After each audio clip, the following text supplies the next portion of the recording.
हाय प्यारे बच्चों, कैसे आप सब लोग। आज लोग हम पढ़ेंगे कि जो फिजिक्स का है ये रिलेशंस क्या है विद अदर साइंसेस। ठीक है, जैसे हम लोग कहते हैं कि जो फिजिक्स भौतिकी विज्ञान है, अध्ययन है, इसमें हम लोग पूरे ब्रह्मांड की स्टडी करते हैं और ये one of the main natural sciences है। तो अगर ये मेन नेचुरल साइंस है तो इसका रिलेशन क्या है बाकी साइंसेस के साथ। ठीक है, तो सबसे पहले हम लोग देखते हैं कि फिजिक्स का रिलेशन जो है केमिस्ट्री के साथ क्या है। तो सबसे पहले केमिस्ट्री में हम लोग स्टडी क्या करते हैं। केमिस्ट्री में हम लोग स्टडी करते हैं एटम के बारे में, अरेंजमेंट ऑफ एटम्स के बारे में। जब एटम मालिक्यूल्स बनाते हैं तो बॉन्डिंग कैसे होती है, स्ट्रक्चर्स कैसे बनते हैं, उन सब की स्टडी करते हैं। ठीक है, जब हम इन सब की स्टडी करते हैं केमिस्ट्री में, तो केमिस्ट्री में इन सबको एग्जैक्टली स्टडी करने के लिए हम लोग इस्तेमाल करते हैं एक्सरे का। ठीक है, तो एक्सरे का जो इस्तेमाल करते हैं हम लोग स्टडी करने के लिए, वो हमें फिजिक्स ने दिया है।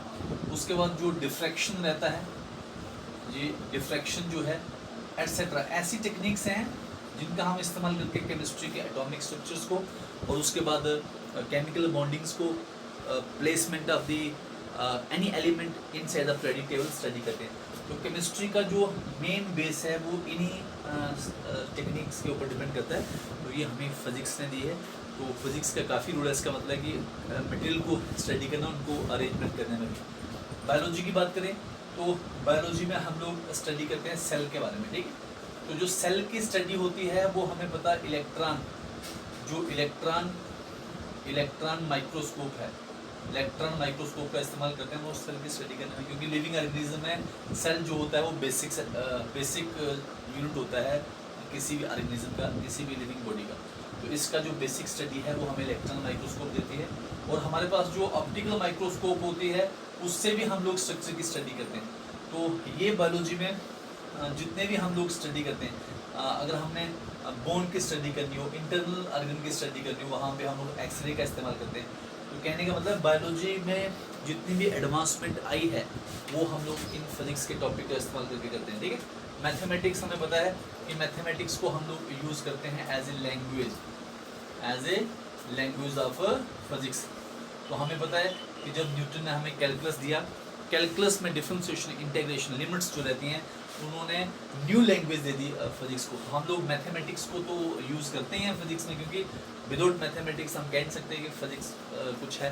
क्योंकि आज का जो एडवांसमेंट है वो सारा फिजिक्स में हमने मैथमेटिक्स को एक्सप्लोर करके उसको मैक्सिमम एक एडवांस लैंग्वेज यूज़ करके हमने किया। ठीक, एस्ट्रोनॉमी का मतलब होता है कि जो स्पेस में हेवनली बॉडी है उनकी स्टडी करना।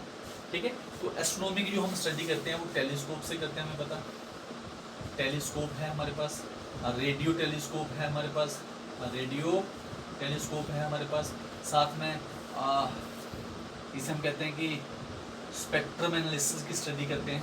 स्पेक्ट्रम एनालिसिस की स्टडी करते हैं कि जो किसी मटेरियल से, किसी बॉडी से कोई अगर लाइट आ रही है तो वो किससे बनी है, और फिर वो जो लाइट कौन एटम निकाल सकता है, हम बता सकते हैं कि वो हेवनली बॉडी उससे बनी। तो ये सारी टेक्नोलॉजी जो है हमें फिजिक्स ने दी है। मेटेरोलॉजी का मतलब होता है कि वेदर फोरकास्टिंग करना, कि मौसम का मिजाज कैसा रहेगा। तो वहाँ हम देखते हैं कि प्रेशर एंड टेम्परेचर का क्या वेरिएशन है, उसी से हम लोग प्रेडिक्शन करते हैं। टेम्परेचर, प्रेशर का डिटेल स्टडी हम लोग फिजिक्स में करते हैं। जियोलॉजी का मतलब होता है कि पृथ्वी, जो अर्थ के बनावट के बारे में पूरी स्टडी करना।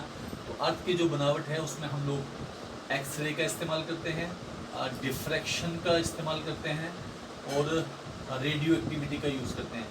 रेडियो एक्टिविटी से हम लोग प्रेडिक्शन कर सकते हैं कि किसी रॉक की एज क्या है। ठीक है, कार्बन डेटिंग्स, ये सारी जो टेक्निक्स हैं ये हमें फिजिक्स ने दी है। सिज्मोलॉजी में हम लोग मूव करते हैं कि मूवमेंट ऑफ दी प्लेट्स जो होती हैं, अर्थ प्लेट, जो अर्थ जिन प्लेट से बनी होती है उनका जो मूवमेंट कैसा है, एंड जो वेव्स क्रिएट्स होती हैं उनका रिलेशन क्या है। ठीक, कैसे बिहेव कर दिए, प्राइमरी सेकेंडरी वेव्स एक्सेट्रा। ठीक, तो ये सिज्मोलॉजी में भी हम देखते हैं कि ये नॉलेज जो हमें सारा फिजिक्स में मिलता है। तो मोटे तौर पे हम लोग कह सकते हैं कि जो फिजिक्स की स्टडी है उसकी स्टडी से, जब उसकी टेक्निक से, उसकी टेक्नोलॉजी से बाकी वाली साइंस को एडवांस तक ले जाने के लिए काफ़ी बड़ा रोल है इसका। तो हम कह सकते हैं कि फिज़िक्स जो है ये पूरे नॉलेज को रेवोल्यूशनाइज कर रहा है। तो हमें इसका नॉलेज जो है वो बेसिकली और पूरी टेक्निक से पढ़ना चाहिए। Thank you very much, thank you.